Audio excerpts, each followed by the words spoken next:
Professor of Economics, the Faculty of Social Sciences, and Vice Rector for Academics at the National College of Business Administration and Economics, NCBA&E, Lahore. She also served as chairperson of several departments at the University of the Punjab. Throughout her career, Madam was a passionate advocate for women's empowerment, development economics, and addressing issues like gender inequality and poverty. Her research and leadership in these areas have had a lasting influence on academic discourse and policy development. She was honored with numerous accolades, including the Fatima Jinnah Incredible Woman Award in 2021 and a Lifetime Achievement Award from NCBA&E, Lahore. Madam will always be remembered for her profound impact on the lives of her students and her tireless dedication to the betterment of society through education. Her legacy as a teacher, mentor, and leader extends far beyond the classrooms she once filled with eager minds. Her influence in shaping the future of economics, particularly in empowering women and addressing socioeconomic disparities, ensures that she will never be forgotten. Madam's exceptional leadership, vision, and unwavering commitment to academia continue to serve as an inspiration for those who follow in her footsteps. So here is a very short video that we have made to give a tribute to Madam. Thank you so much, Madam, again for joining us and for giving your time to us.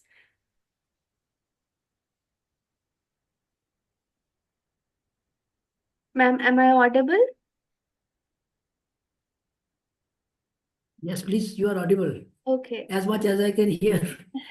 Because with age, I have slightly become hard of hearing, but it's okay. Go ahead, please. I do hear you. Okay, thank you so much. much. Do you hear me? Yes, ma'am. Now it's clear. Can you hear me, please? Yes, ma'am. Now the internet connection is stable. So, thank you so much, ma'am, again for joining us. Okay. Ma'am, would you like to say something, or should I begin with my, my Well, I question? think it's a both-way topic. I should thank you people for asking me to join a group of younger people. I like it because I have been all my life in this group. Thank you. Thank you, ma'am. You are a true inspiration for us. Ma'am, my question is that you pursued your PhD in 1995. It was a time when opportunities for women in academia were very limited. If we go back, I was looking at, your CV, your notes, your materials, and it was so much that I could not come up with everything, but, the readings that I have done. So I get to know that you were a student in 1960s. It was a... To do that. And then when I stopped in Punjab University, and I got the result, I think, in the afternoon. And then I got a phone call from Dr. Dr. the same evening that we are short of staff. And please come and join as lecturer in economics the very next day. And at that time, there was a period of ad hoc appointments. And so I didn't have any time to think about what I have to do in life. I was so immature, and perhaps the times were such. They were not computer times like you are, because this age, children are mature even at the age of 12. And I was not at that time 21 when I got this result of MA. And then I was just confused about joining Punjab University or joining State of Bank of Pakistan, of which I got an offer the same time as you got the result, that you have an offer of a class 1 officer, join us research department in State Bank of Pakistan, Karachi. And you will have a chance to go to states. We will give you scholarships for study abroad in America. So many diverse opportunities. And when you say they were very scarce opportunities, well, it seems like a strange, news to me. Because I thought that we were much luckier than you people. You are competing, and went to the department the next day. And I was dictating by Dr. Dr. who was head of the department. And I just so started my career. And then my teachers who were there when I joined became my colleagues. And they were always telling me to do this and that. And I, was trying to act blindly on their advice. So very immature at the time when I joined, never really knowing even about my research interests, much about that. So it was a different time, very different.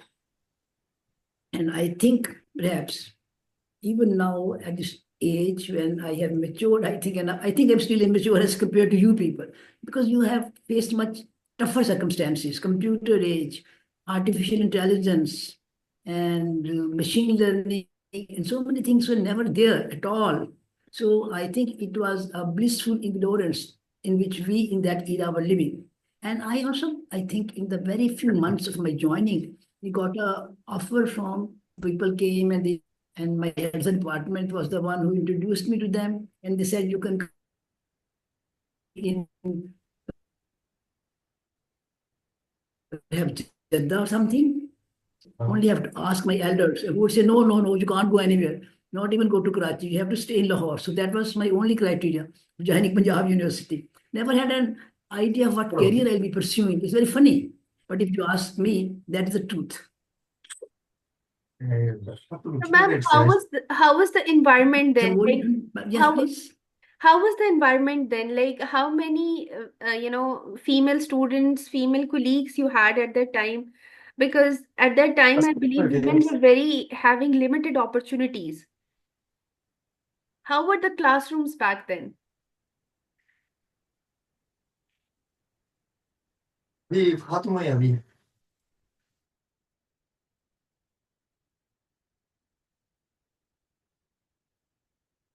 Question at all. उनकी side से ना problem अच्छा ठीक है हम बोल रहे हैं Ma'am, am I audible? Yes. May I please repeat the question? Now you are, but now you are audible. Okay, ma'am, I was saying that, Yes, back please in do. 1960s, how were the classrooms like? I believe it was very competitive for women, and there might be very few women, sitting in the classrooms. What was the kind of academic environment back then, and how much competitive it was for you?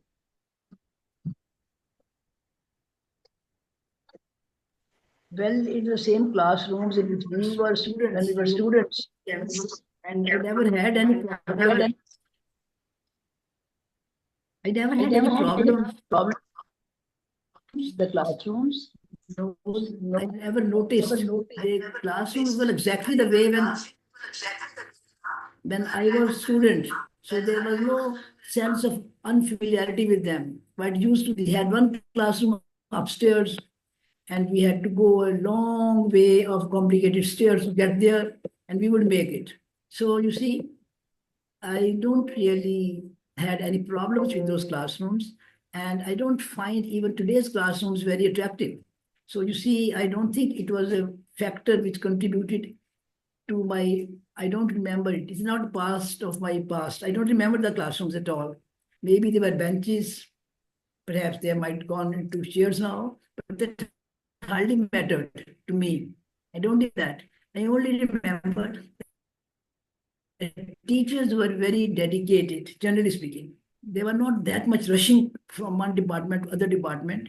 And I see in the recent past at Punjab University, when I go there for a visit, people are teaching full time in one department and then part time in another department. They're rushing between. Perhaps they have to make their livelihood, so patterns have changed, priorities have changed, focus on money factors and need have, you see, exceeded all those past when we were relaxed. So that is the difference I find. And classrooms really never bothered me. Even now, I don't find classrooms any attractive anywhere. Anyway, interesting question. Can we fish to another question, please? Yes, ma'am. In 1999, you became chairperson of economics department at Punjab University.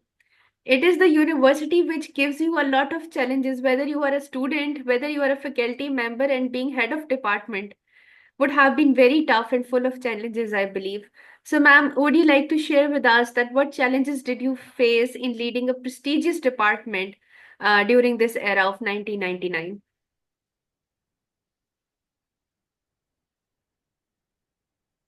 Actually, you see, perhaps there is a bit of lack of communication. I became head of the department when I think it was not 99, it was somewhere in 76 Okay. that I became because of the rotation system. Okay. I was the third in priority. I think it was 76 when I became in the department. And then uh, in this, I didn't have much problems because two of my senior colleagues, one of them was dean of the faculty and the other was the senior most professor. And I would seek their guidance wherever I felt like. So it was like a family atmosphere in the economics department at that time. I don't know now. There has been a lot of politics later on and strange stories have come up. But at that time, it was very peaceful. I was the third in priority, and by seniority, I became the head because of the rotation system. But then I was very comfortable with that because my seniors were there who had been heads of department before me, and they would always guide me. In fact, I won't take a decision unless I seek their advice first. So it was very comfortable those 2 years. And then the rotation system continued, and I don't know whether it is still continuing in Punjab University and in what form. Because later on, I had some news about many things, but that is a different story. But I don't think even at the age of, I don't know how old I was when I became head of the department, 42 to 76, 34 years? Yes. Perhaps.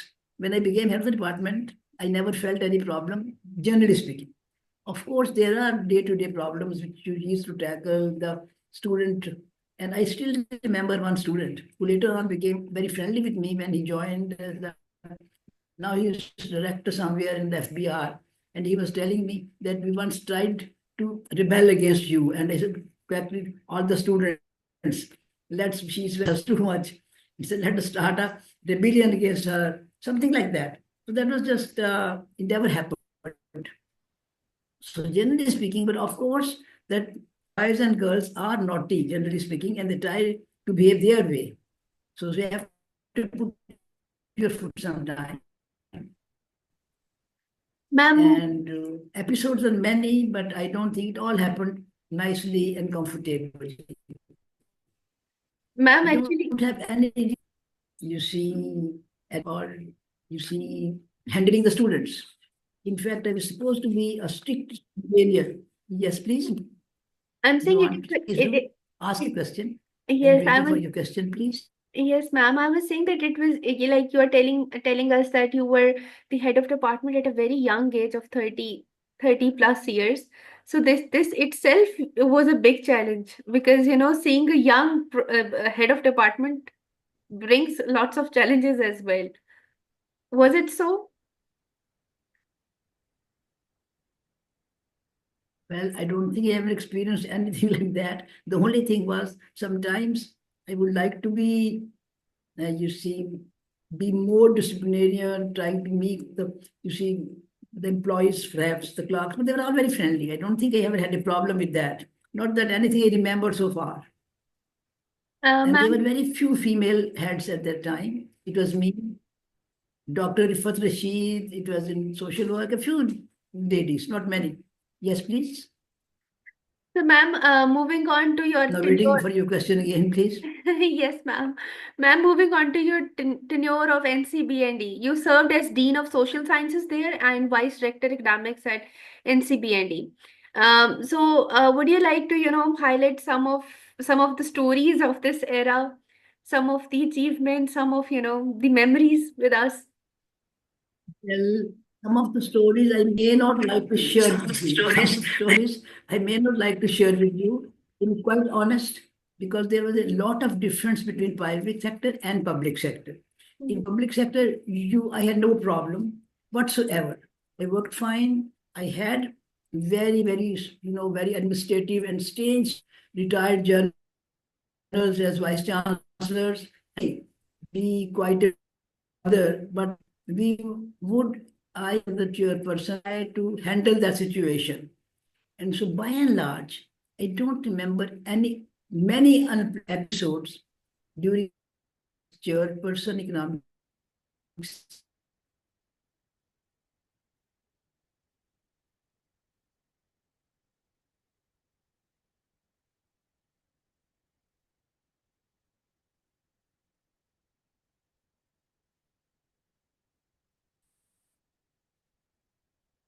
assistant professor can't be a head of the department. He can only be a teacher in charge. So the dean has to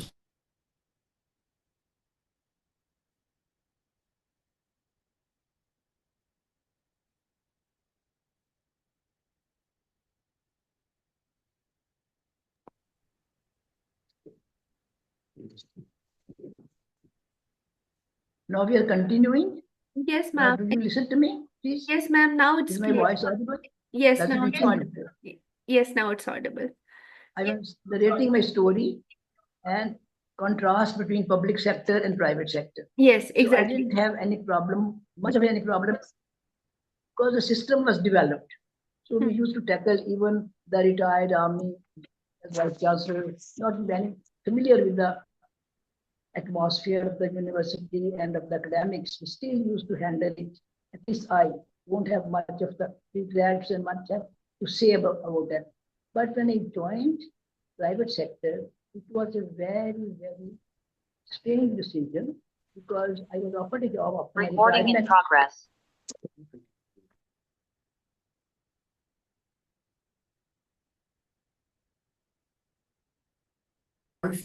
Previous rector, a professor of Punjab University, a very noble and gentle human being who wanted me to come and join NCBA&E and try to develop their Department of Economics for postgraduate programs. And consulted, my husband was alive at that time, and he said, well, what is the rector like and what is that? So we both went, talked to him. Then he found him very nice person and said, I think you should join B&E because LSC is far off, and that time the roads were building around Barki Road and a lot of mess was there. So don't go to a very large organization because you will become a part of the system. Join NCBA and take it as a challenge. So I really took it as a challenge. Dr. Munir Ahmed was the name, I think, of our previous rector of NCBA&E, who was a very decent and gentle person, professor. And then he generally would respect my opinion, even if I go against his wishes. And he will tell his constraints of being in the private sector or not being able to manage many things he wanted to do. And so I had a pretty handling things in my own way. So there I really contributed and used my experience of Punjab University to benefit NCBA&E, building economics department, training my colleagues as well as my students, start MPhil and PhD programs, and even, you see, going out of the way to accommodate my students, taking them to conferences in Lahore or elsewhere in Pakistan. So there are many things I did with passion. And that's it.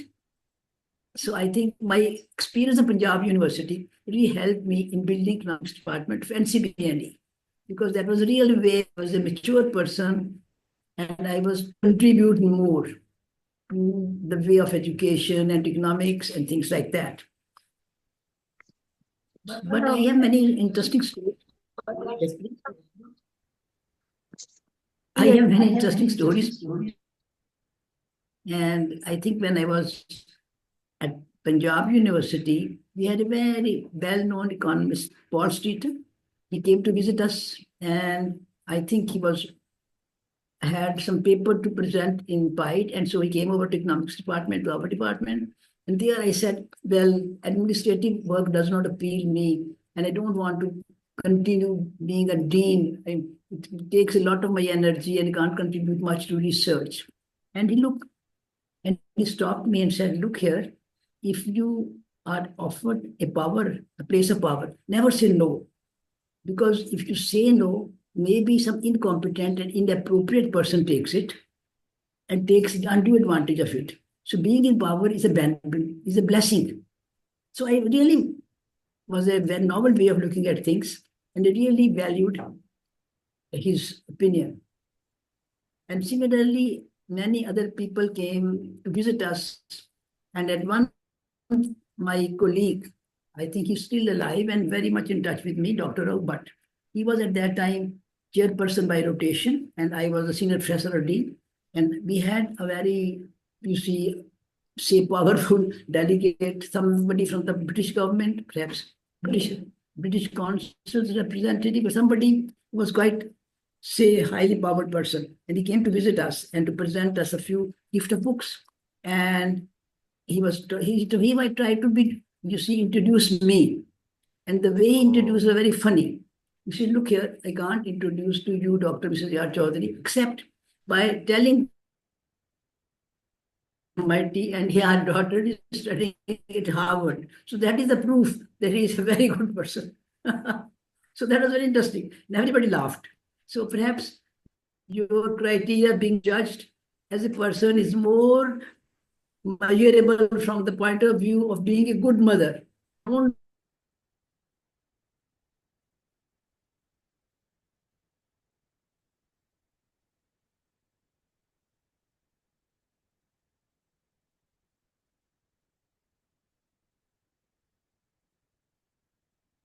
I think we lost the connection again.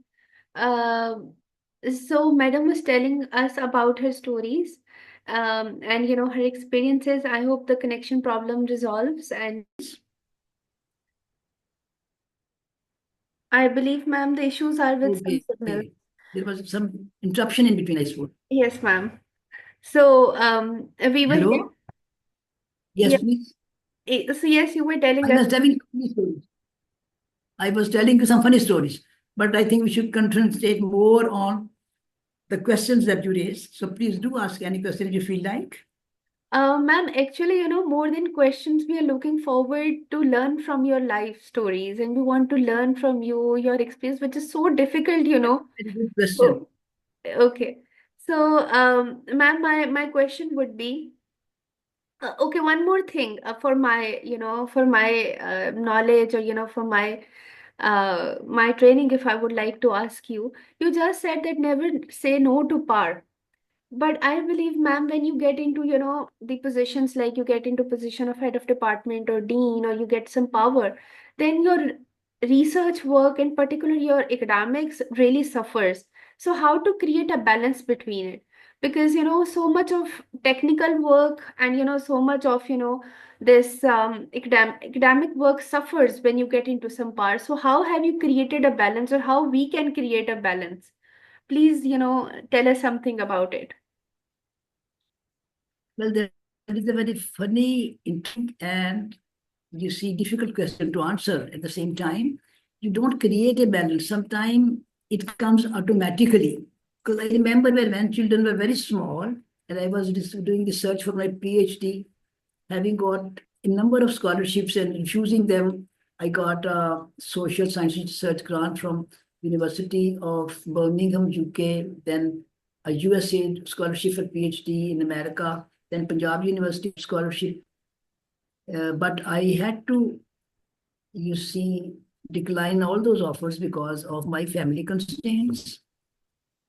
Sometimes for getting married, sometimes for raising children and things like that. And then perhaps it was more like being a product of circumstances that I was in. I never had this sort of an volitional effort to create a balance.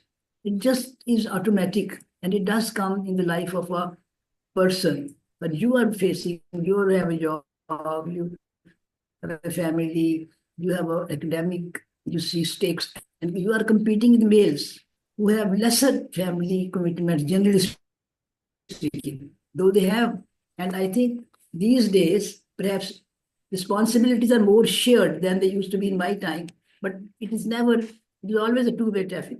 But then I think the balance does come automatically. And I don't think any volitional effort is needed for that. It is generally what perhaps God is designed to make you, and then you become that way. So my, at least, life story has been like that I never wanted to do this and that. It just came to me automatically. Because when you say, many of the things I never really did myself, this came to me my way. The number of scholarships I received, when you say, in my era, there were lesser opportunities for women. When I would, if what you want me to say, I would say there are many, many far less opportunities for you now, because you have a very tough competition. At that time, when I got an MA, topped in Punjab University, 4 or 5 fifth, came to me the offers of jobs. Now it is so many universities. And even at that time, Punjab University was a respectable place to be in. Now it is not. You see that. Now competitors sector because of the index and I would say policies of the administration or perhaps of the government, budgetary constraints, I don't know what considerations, that it has lost a son or a daughter to pursue career or an academic place. You won't like to put them at an institution which offer better opportunities. So I think universities have lost. There used to be, perhaps in my time when top dynamic, there were only 4 universities, public universities, Peshawar, and then I think Karachi and the Punjab University, something like that. And now you see the number of universities have come up and the mushroom of private universities, not all of them of a high level. Some may be having some good qualities, but most of them trying to make more of money and more of money. And then the very, very strange atmosphere when you are in. So I think perhaps it is a mixed blessing that perhaps we people were better off than you in many ways, having lesser competition, having top class public universities. And you see even the governments of those times were backing up the public universities. Now they don't. So if am I answering the question correctly or I've gone out of the way? Ma'am, I believe, I'm learning from each and every sentence you are saying. Every single word you say is insightful for us. Okay, ma'am, so I was going through again, But I will say yes. I have a lot of words to say. I have a lot of words to say for you. One is that don't try ever to be very, very, you see, competitive. Have your own path. You go your way. It doesn't matter who's going left and right and which way they are going. You have your own path and try to follow your values. Try to be, you see, value those who value you, your parents, your husband, you see, your children.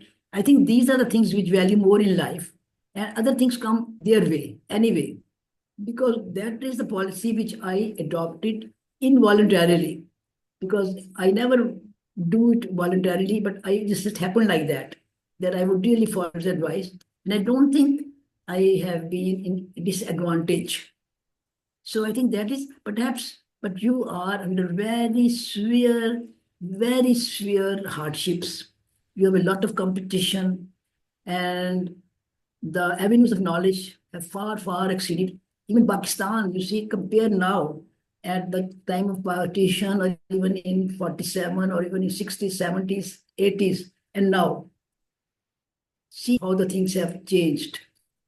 And where we are now, even you see, most of the people now, it was not the time when we were young.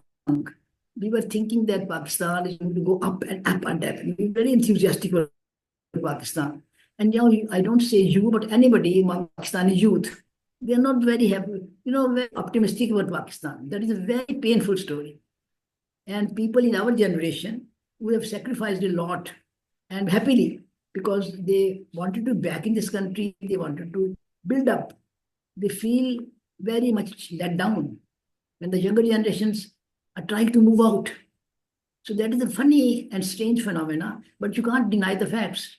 What is your opinion yourself as a young economist? My opinion would be that I was offered 2 jobs out of Pakistan, but I say no because I wanted to stay in Pakistan. I don't know Yeah, about but the that is future, your love for the but country. Yes, I'm glad to see that. Okay, okay, so I did face a lot of okay, hardships because I was really okay. criticized for being saying no, but I believe that I continue to serve my country in many ways. And ma'am, you all are inspiration But for us. do appreciate that when opportunities are very better, you see, uh, contribution towards the society. Now, there are many impediments. making contribution to society. Branches of knowledge have gone so wide, and Pakistan as a country is not really trying to build as much prestige for itself as it should. Ma'am, So let's hope for the best. And also, yes, please. ma'am, I'm too young, and it might sound a very innocent question, but again, I'm looking for your guidance. The one of the problem that I feel in in my career and in my academic life, I have seen that if people are a little bit competitive, and they're trying to work hard. In Pakistan, we are facing too much of politics, and you can either be a very hardworking, you can either be on the merit, or you can spend your energies on on the negative stuff and on the politics. So how and what will be your guidance on that, like how to perform well, and also how to keep yourself safe from all of I you think know this question is interesting, but this question has always been there. People being selected on merit or not on merit. okay, ma'am, you have achieved so much If I award. rightly understand the question, I think there is a problem of some voice. well, they just come your way, you don't get it. You don't try for them, you don't strive for them. They come your way. But I think your question is much, much more deep, that now we find more favoritism, more nepotism. These things were there, but perhaps we have not really developed as a nation at all. We say we are very, you see, truthful and very nice Muslims. We say 5 times pray and things like that. But that is not really what Islam teaches you. Islam teaches you to be fair, to be courteous to others, to do justice, to be, you see, kind and nice, and also that not to do anything unethical. But that is what is happening around you.